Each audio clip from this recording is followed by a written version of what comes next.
Vous êtes un connard. Eh bien, madame, si je suis un connard, vous êtes une connasse. Et voilà, l'expression de la supériorité masculine dans toute sa splendeur. On ne respecte plus les femmes, on les insulte et on les traite comme de la merde. J'ai l'impression, madame, que vous prenez trop facilement un raccourci qui ne va que dans votre sens. Pour commencer, c'est vous qui m'avez insulté en premier, et je vous ai juste rendu l'appareil. Ensuite, ce n'est pas les femmes en général que je ne respecte pas, mais juste vous en particulier, pour la simple et bonne raison que de prime abord, vous ne m'avez pas respecté. Vous m'avez insulté sans raison, et enfin, je n'ai plus rien à dire, j'ai déjà tout dit. Sans raison, vous dites? Vous me faites rire, monsieur. Vous vous foutez éperdument de ma gueule, dans le sens où vous jouez les innocents, sachant que tout dans votre être respire la culpabilité. J'ai toutes les raisons du monde de vous manquer de respect, car vous êtes un ignoble personnage, et arrêtez d'endormir cette cour avec vos formules de politesse teintées de condescendance. Arrêtez de vous adresser à moi en utilisant le mot madame, car vous ne me considérez aucunement comme tel. Je suis une victime dans cette affaire, et pour être plus précis, je suis une victime de ce personnage répugnant. Supposé. Pardon, madame la juge, vous êtes une supposée victime pour le moment. Le déroulé de cet échange me permettra d'en savoir plus et de juger si vous êtes réellement une victime dans cette affaire. À vous la parole, monsieur. Merci, madame la juge. Du coup, madame, enfin, vous n'êtes visiblement pas d'accord avec cette formulation venant de moi, donc je ne sais plus trop comment vous appeler, mais je voudrais savoir pourquoi est-ce que vous vous considérez comme une victime et pourquoi est-ce que vous estimez que je suis coupable. Parce que vous êtes un mec, un homme, un mâle se disant dominant de je ne sais trop quoi, un lâche, un trompeur, un mec violent, incapable d'empathie. Vous êtes un individu de sexe masculin, donc par définition, vous êtes coupable à mes yeux. Donc, si je comprends bien, madame, vous me jugez sans me connaître, sans connaître mon histoire, mon vécu, ma philosophie de vie, etc. Vous avez choisi, je ne sais pour quelle raison, de voir en moi le coupable juste parce que j'ai une bite entre les jambes. Déjà, arrêtez de m'appeler madame, je vous l'ai déjà dit. Arrêtez avec ce postulat, madame. Ce monsieur est dans son droit en vous appelant madame, ce n'est qu'une forme de politesse comme une autre. Donc arrêtez de revenir sur ce point et concentrons-nous sur l'essentiel, c'est-à-dire les faits. Ok, madame la juge, je m'excuse. Je n'en tiendrai plus rigueur à ce traître quand il m'appellera madame. Autre chose, madame, arrêtez de traiter de tous les noms ce monsieur. Ça ne vous honore pas et ça ne joue clairement pas en votre faveur. Comme je disais tout à l'heure, restez sur les faits car il n'y a que ça qui importe. Ok, madame la juge, je vais faire l'effort de ne pas traiter ce monsieur de ce que j'estime qu'il est, mais je pense qu'à un certain moment, pris par l'engouement de mon discours passionné, il se pourrait que certains mots ressortent. Pour revenir à vous, monsieur, vous dites que je vous accuse juste à cause de ce que vous avez entre les jambes. Vous pensez que j'ai tort de le faire? N'est-ce pas exactement ce qu'il faut faire? Qui plus est dans la configuration qui est la nôtre? Ne pensez-vous pas que si la notion de sexe, ou plutôt de genre, n'entrait pas dans l'équation, elle serait de facto plus équilibrée? Mais madame, dites-moi exactement ce que vous me reprochez. Je vous reproche d'avoir créé une temporalité qui va dans le sens d'un genre et qui dessert l'autre. Je vous reproche de rester spectateur quand vous voyez les violences qui me sont faites juste parce que la génétique ne m'a pas fait grâce d'une bite et des couilles. Je vous reproche d'adopter un comportement abject me concernant et qui résulte du fait que vous ne me voyez que comme des orifices ambulants qui selon vous ne demandent qu'à être pénétrés. Je vous reproche d'adopter un comportement discriminatoire dès que vous voyez ma physionomie, juste parce que vous êtes un homme et que vous estimez pouvoir vous le permettre. Je vous accuse de me traiter de pute parce que j'ai décidé de m'habiller comme bon me semble et que ça heurte votre sensibilité d'homme macho devenu aigri car incapable de conclure avec une femme et obligé de se masturber avec sa frustration. Je vous accuse tout simplement de ne pas me voir comme je suis, ce qui est paradoxal vu que c'est ce que vous êtes également, c'est-à-dire un être humain. Visiblement, vous m'en voulez beaucoup, madame, et à tort, car pour votre information, je ne suis coupable de rien de ce dont vous m'accusez. Je n'ai rien fait d'autre de mon existence que de travailler sur ma philosophie de vie, sur mon paradigme, de manière à considérer chacun d'entre nous comme l'humain qu'il est, en lui témoignant le respect et la considération qui lui est due. Mais vu que vous vous êtes lancé dans une vendetta s'illustrant par une flopée d'accusations contre moi, je vais réagir en vous rendant l'appareil. Du coup, je vous accuse également. C'est la meilleure celle-là. Et vous m'accusez de quoi exactement? Madame, je vous accuse de me voir que comme un phallus ambulant incapable de maîtriser ses désirs et de se comporter comme un être humain. Je vous accuse de profiter des injustices faites à votre genre et de la haine que cela engendre pour me mettre sur le dos des actes qui ne sont pas miens et que je condamne avec véhémence. Je vous accuse de profiter des atouts dont vous a doté Mère Nature pour me soutirer de l'argent de façon insidieuse et ignoble. Je vous accuse de m'accuser d'avoir contribué à la création de la temporalité discriminatoire dans laquelle on vit, sachant que je suis complètement contre toute discrimination, quelle qu'elle soit. Je vous accuse de me mettre sur le dos les atrocités commises par d'autres, juste parce qu'on est du même genre. Sachez que ce comportement vous déshonore et ne rend pas hommage à votre statut d'Homo sapiens. Et voilà, monsieur sort des discours savants et philosophiques avec un champ lexical mielleux et attendrissant pour que l'on soit acquis à sa cause, mais je vois clair dans votre jeu. Vous parlez le fourche-langue car vous avez deux discours et vous et moi savons très bien que celui que vous venez de donner est totalement faux. Mais madame, je ne vous permets pas. De quel droit m'accusez-vous d'avoir un double discours? Vous ne me connaissiez même pas il y a quelques secondes. Je ne vous connais peut-être pas, mais je connais les gens de votre espèce, ces ignobles personnages qui attendrissent les foules avec un discours bien rodé et qui en privé ont un discours complètement différent, ponctué par des actes inhumains.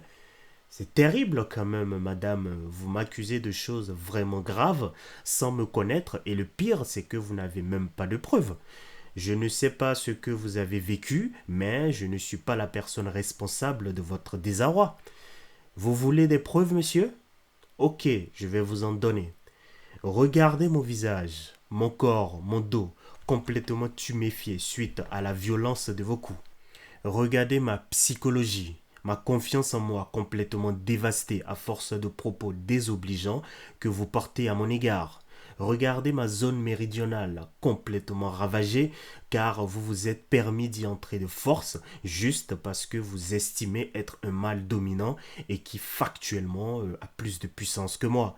Regardez-vous en train de me traiter de tous les noms lorsque vous me voyez dans la rue parce que vous me prenez pour un bout de viande et que vous salivez sans retenue tel un prédateur devant sa proie.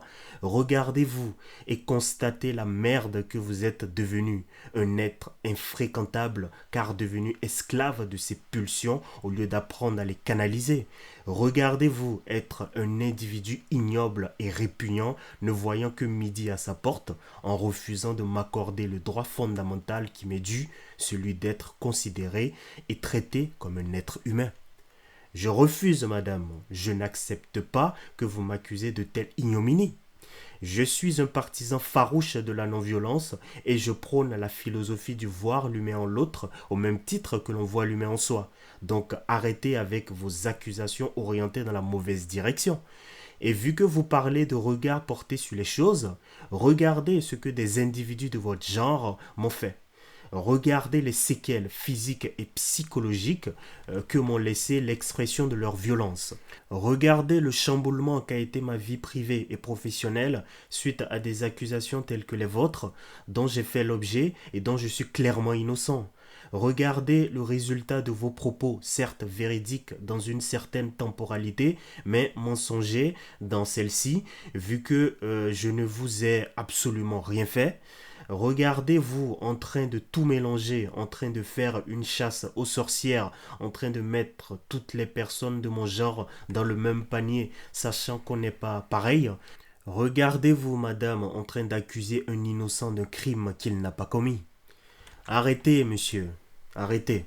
Ça se lit sur votre visage que vous êtes condescendant, que vous vous pensez supérieur et ça vous donne l'impression d'être tout permis, mais je vous annonce que je vais vous faire tomber, vous faire prendre conscience du mal que vous faites, vous remettre les pieds sur terre, même si je dois y laisser ma vie. De toute façon, je n'ai plus de vie, vous me l'avez ôtée. Madame, je suis désolé.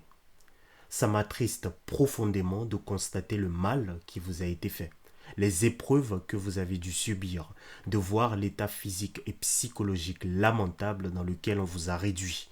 Et je condamne totalement ce genre de comportement que je trouve abject, ignoble, inhumain tout simplement. Mais, s'il vous plaît, faisons preuve de lucidité. Ce n'est pas moi qui vous ai fait subir toutes ces horreurs. Et ce n'est pas parce que les personnes qui vous ont violenté me ressemblent dans le sens du genre que ça fait de moi le coupable idéal. C'est profondément injuste de m'accuser comme vous le faites. Une injustice?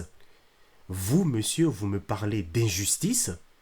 Vous qui m'avez empêché pendant je ne sais combien d'années de voter pour ensuite m'attribuer le droit de vote comme si vous me faisiez une faveur sachant que le suffrage universel me revient de plein droit. Vous qui voulez m'empêcher de pratiquer l'avortement sachant que c'est mon corps et que je suis libre d'en disposer comme bon me semble. Vous qui choisissez un jour pour célébrer mes droits sachant que c'est chaque jour que je suis censé avoir des droits. Non, monsieur, vous n'avez pas le droit d'utiliser le mot injustice dans votre champ lexical, vu que vous avez choisi volontairement d'être l'instigateur d'une discrimination aux conséquences désastreuses. Pour information, je ne suis pas sûr que ce soit les hommes, enfin les individus de mon genre, qui sont à l'origine de la Journée internationale des droits des femmes. Je pense que vous devez revérifier vos sources. Et je constate, madame, que votre haine vous aveugle totalement et vous empêche de raisonner comme il se doit. Arrêtez de divaguer, monsieur. En plus, vous insultez mon intelligence? Non, madame, je ne vous insulte pas. Quand j'y pense, je n'ai rien contre l'intelligence tant que ça ne suppose pas de prendre les autres pour des cons, et je n'ai rien non plus contre la connerie à partir du moment où ça reste profondément bienveillant pour soi et pour les autres. Pour information, là, je ne parle pas de ce que l'on estime bon pour les autres, mais de ce que les autres estiment bon pour eux. Arrêtez votre laïus, monsieur. Vous voulez juste nous dévier du sujet de base parce que votre carence en arguments est flagrante. Vous êtes à côté de la plaque, madame. Ce n'est pas parce que le sens de mon propos vous échappe que vous devez le traiter de laïus, et je peux vous assurer que ce n'est pas les arguments qui me manquent. Pour revenir à l'injustice dont vous parliez tout à l'heure, sachez que vous n'êtes pas la seule à en subir. Et si j'ai dit que votre haine vous empêche de raisonner comme il se doit, c'est parce que vous m'accusez entre autres de décisions qui ont été prises bien avant ma naissance, donc de facto, je n'ai rien à voir avec tout ça. N'allez pas sur ce terrain-là, monsieur. Sur quel terrain?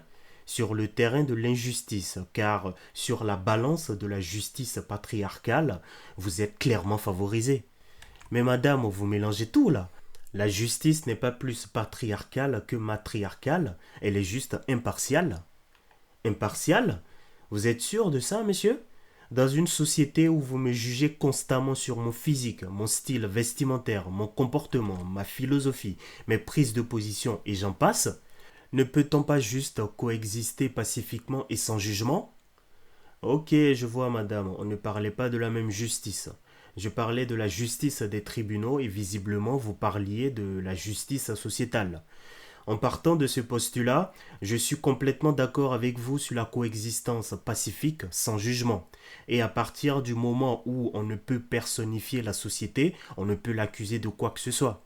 Ce sont aux personnes, de façon individuelle, de travailler sur leur mentalité pour qu'on arrive à créer un environnement sain et bénéfique pour tous. On ne devrait pas privilégier un genre car de facto ça pénalise l'autre genre et ça crée une société anxiogène et toxique. Et pourtant, monsieur, c'est le cas. On est dans une société fortement genrée dans la philosophie collective.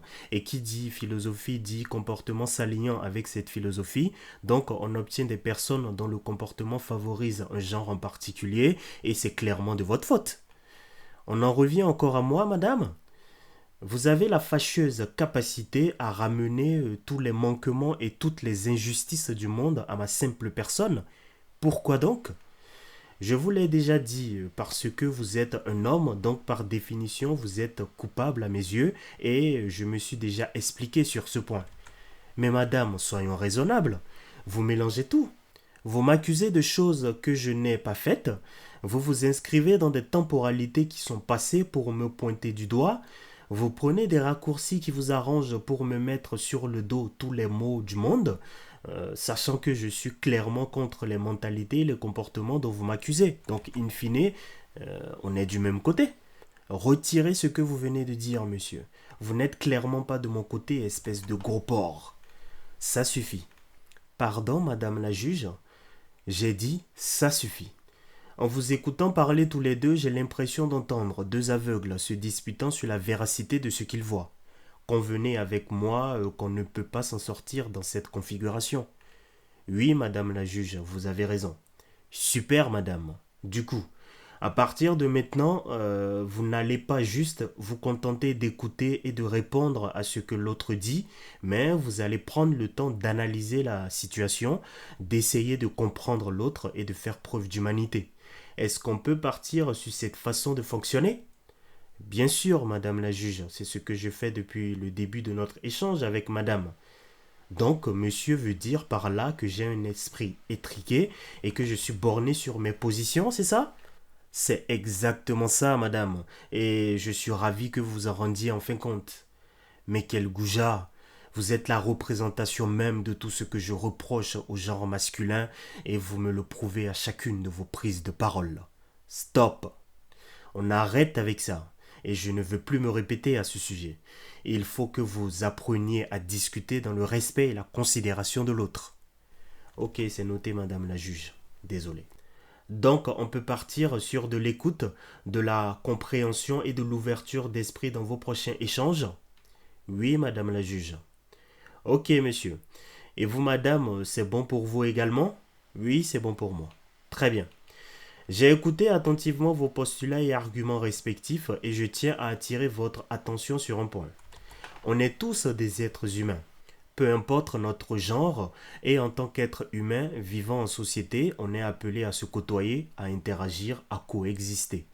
L'idée est de pouvoir coexister pacifiquement, mais pour ça, il faut que chacun fasse sa part.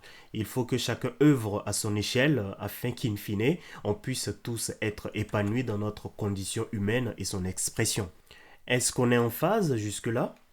Bien sûr, madame la juge. Ok, madame. Et vous, monsieur, que pensez-vous de ce que je viens de dire? Je suis complètement en phase avec vous, madame la juge. Fort bien. Je reviens à vous, madame. Pensez-vous que les hommes et les femmes sont égaux? Non, je ne le pense pas.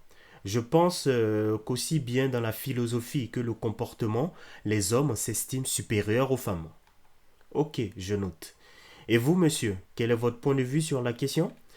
Je vais répondre à cette question en faisant une petite analyse de la situation. Je pense que la thématique de l'égalité homme-femme n'est que la conséquence d'un problème bien plus profond. Et j'ai pour habitude de traiter les causes plutôt que les conséquences. Du coup, la cause à traiter ici est tout simplement le sujet de l'humanité impartiale, de l'humanité non genrée et commune à tous. Je pense qu'il ne faut pas juste se dire qu'il faut voir l'humain en l'autre au même titre que l'on voit l'humain en soi, mais qu'il faut l'appliquer au quotidien. Comme vous l'avez si bien dit, madame la juge, c'est à tout un chacun de nous d'œuvrer de façon individuelle, question qu'on puisse coexister pacifiquement. À partir du moment où l'on voit les choses sous cet angle et qu'on s'attelle à appliquer cette philosophie, la question de l'égalité ne se pose plus car il devient évident aux yeux de tous que les hommes et les femmes sont des êtres humains ayant tous les mêmes droits et les mêmes devoirs.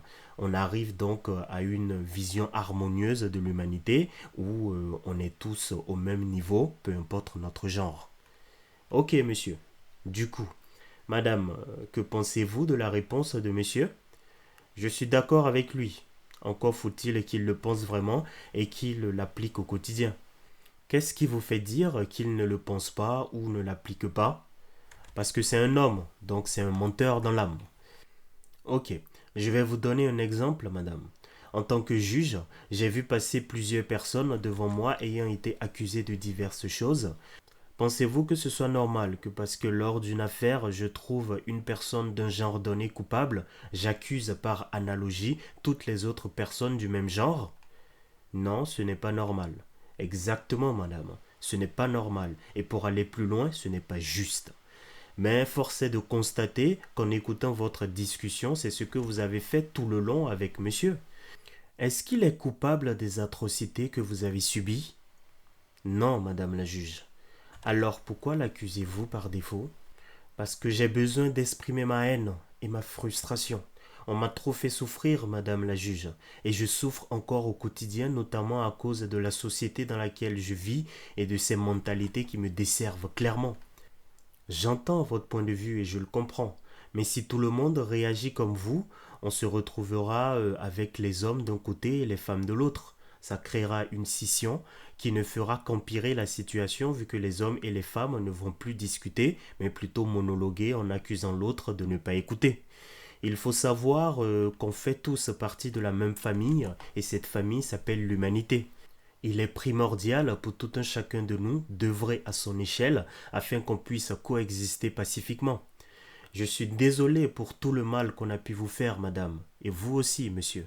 Je condamne fermement ces comportements ignobles dont vous avez été tous les deux victimes.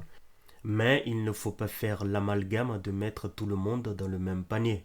On doit tous vivre ensemble, donc il faut arrêter de cultiver des philosophies et des comportements qui pourraient nous diviser. Il faut arrêter de rendre coupables des gens qui n'ont rien à voir avec notre souffrance. J'ai l'impression, madame, que vous vivez en projetant les causes de vos traumas sur la jante masculine, et pourtant, ce n'est pas la faute de la jante masculine, mais de quelques individus en particulier, et pareil pour vous, monsieur. Il faut éviter de généraliser à tout va et prendre en compte le contexte initial afin de ne pas accuser injustement. C'est vraiment dommage qu'à nos âges adultes, on ait encore à préciser que la violence est à proscrire et qu'il faut faire preuve de bienveillance en tout temps, en tout lieu et en toutes circonstances, mais il faut garder espoir. Il faut qu'on travaille main dans la main, qu'on partage des philosophies humaines par essence et on va finir par y arriver. On va finir par vivre dans une société où on sera tous épanouis. On n'a pas le choix de toute façon. On n'a pas le choix. Il faut qu'on y arrive. C'est un impératif de vie. Bien dit, madame la juge. Merci, monsieur. Du coup, madame, on est en phase? Oui, on est en phase.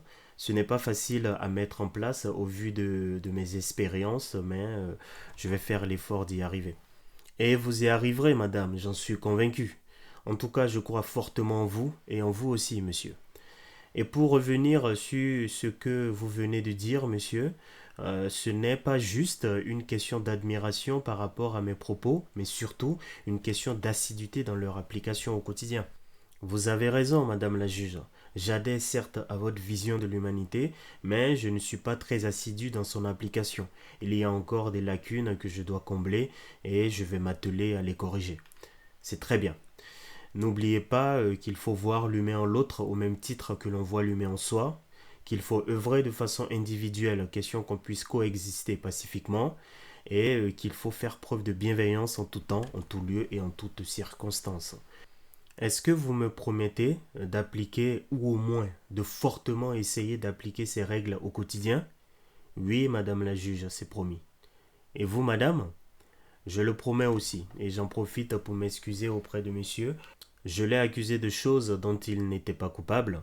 Ce n'est pas juste par rapport à lui et ça ne l'est pas non plus par rapport à la victime que je suis, car ça décrédibilise mon message. Je m'en excuse, je n'aurais pas dû. Il y a d'autres façons de faire passer le message et je viens de m'en rendre compte. Excuse acceptée, madame. Je m'excuse aussi d'avoir été mal poli et de vous avoir clairement manqué de respect.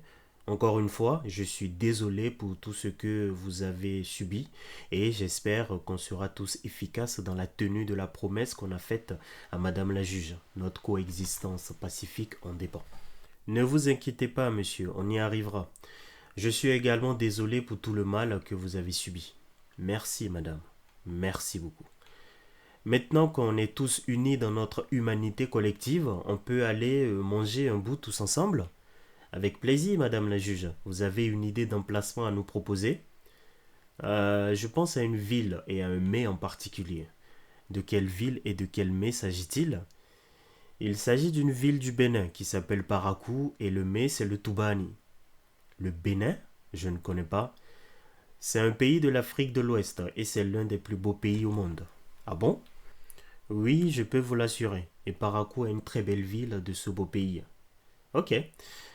Du coup, on se fait le programme d'aller au Bénin pour tous manger du Toubani? Oui, on va faire ça. Excellent. Vous m'en direz des nouvelles. Il y a énormément de choses à y faire, de villes à parcourir, d'attractions à visiter, de mets à déguster, etc. Une chose est sûre, ça vaut le détour. Et le Toubani, c'est quoi exactement? C'est un mets fait notamment à base de farine de haricots qui dans la représentation ressemble à un petit cylindre et qu'on déguste avec du piment, des oignons et de l'huile. Pour accompagner tout ça, on peut prendre de la bouillie de mil, de sorgho ou de maïs en fonction de nos préférences. Du coup, on se programme ça? Oui, sans faute.